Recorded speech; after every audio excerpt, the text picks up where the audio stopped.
தலைவர் மணிமாறன் அவர்களே, பிரச்சார பீரங்கி, இந்த தொகுதியினுடைய மூத்த தலைவர் அன்பு தம்பி பெட்டிக்கடை ரவி அவர்களே,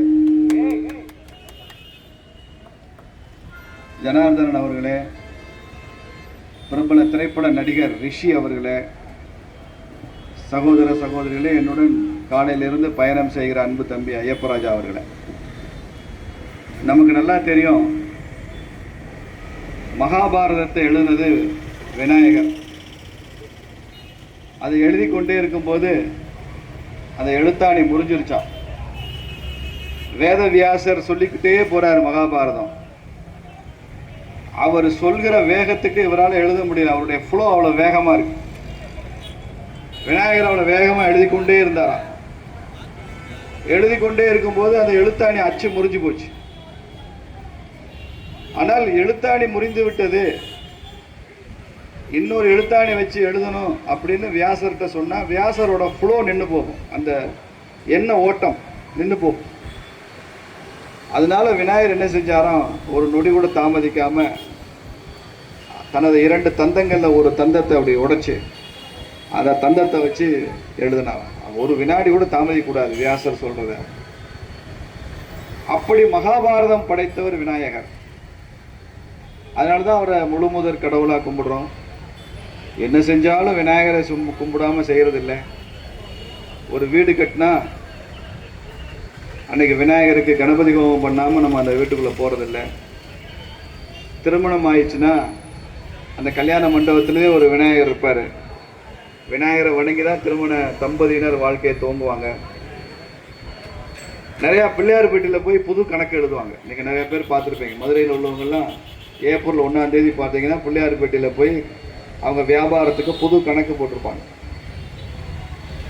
எங்கள் அப்பா பலசர கடை வச்சுருந்தார்.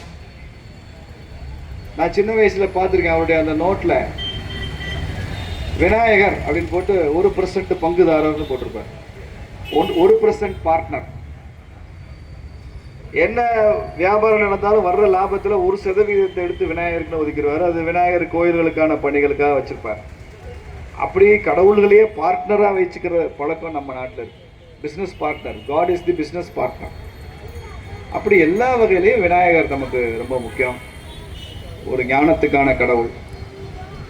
நாட்டில் வெள்ளைக்கார ஆட்சி நடந்த போது ஒரு ஹிந்து எழுச்சி இருந்தால் தான் இந்த வெள்ளைக்கார ஆட்சி அகற்ற முடியுன்றதுக்காக மகாராஷ்டிராவில் பாலகங்காதர திலகர் விநாயகர் உற்சவம் நடத்தினார்.